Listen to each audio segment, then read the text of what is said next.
Assalamualaikum warahmatullahi wabarakatuh.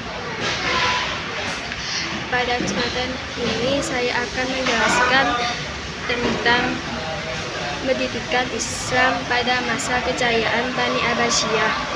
1. Sejarah pendidikan dinasti Bani Abbasiyah. Dinasti Bani Abbasiyah mendirikan pada tahun 790 Masehi setelah berhasil menggantikan dinasti Bani Umayyah. Dinasti ini didirikan oleh Abdullah As-Saffah, diturunkan Abbasiyah bin Abdul Muthalib, yaitu paman Nabi Muhammad SAW. Dinasti Abbasiyah memerintah selama kurang lebih 5 abad, yaitu dari tahun 1990 Masehi hingga 1258 Masehi. Selama masa pemerintahannya, Abbasiyah mengalami perkembangan yang sangat pesat, terutama pada masa Khalifah Harun al-Rashid dan al-Ma'mun. Pada masa inilah peradaban Islam mencapai puncak kejayaan dalam bidang ilmu, pengetahuan, pendidikan, ekonomi, dan kebudayaan. 2. Latar belakang masa kejayaan dinasti Abbasiyah didukung oleh beberapa faktor. Pertama, kondisi politik yang stabil sehingga masyarakat dapat hidup dengan aman. Kedua, ekonomi yang berkembang pesat melalui perdagangan karena wilayah kekuasaan Abbasiyah sangat luas. Selain itu, para khalifah sangat menghargai ilmu pengetahuan. Mereka memberikan dukungan kepada para ilmuwan dengan menyediakan dana, membangun perpustakaan, dan mendirikan pusat penelitian. Salah satu lembaga yang terkenal adalah Baitul Hikmah di Baghdad, yang menjadi pusat terjemahan buku-buku dari berbagai bahasa serta tempat perkembangan ilmu pengetahuan.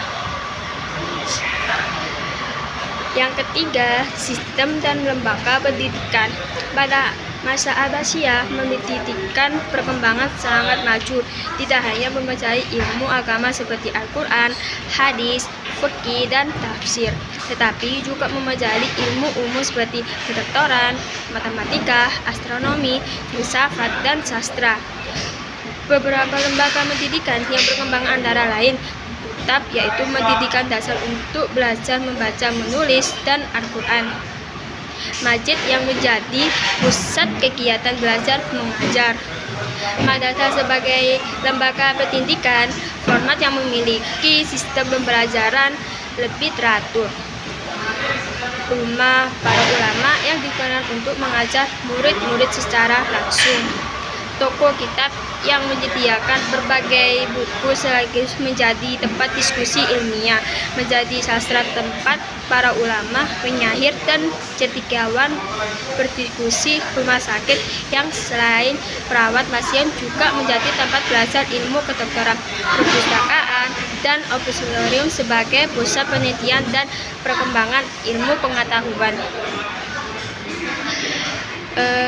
Yang 4, toko-toko ilmuwan kemajuan pendidikan melahirkan banyak ilmuwan besar yang terkenal hingga sekarang.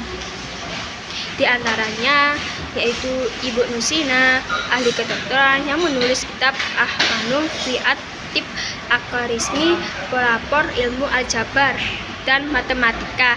Al-Farisi, filsuf yang memberikan banyak kontribusi dalam bidang filsafat dan logika.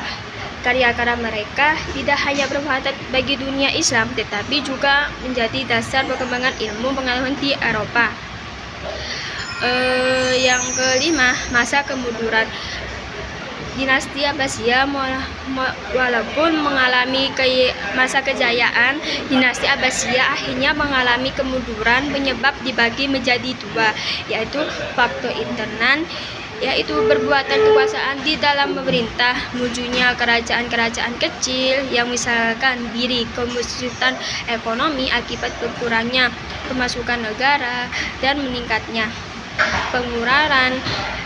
Yang 2 yaitu faktor etina, yaitu terjadinya perang salib, serangan bangsa Mongol yang dipimpin Hulagu Khan pada tahun 1258 Masehi. Pada tahun 1400 berhasil dilakukan sehingga mengakhiri kekuasaan dinasti Abbasiyah.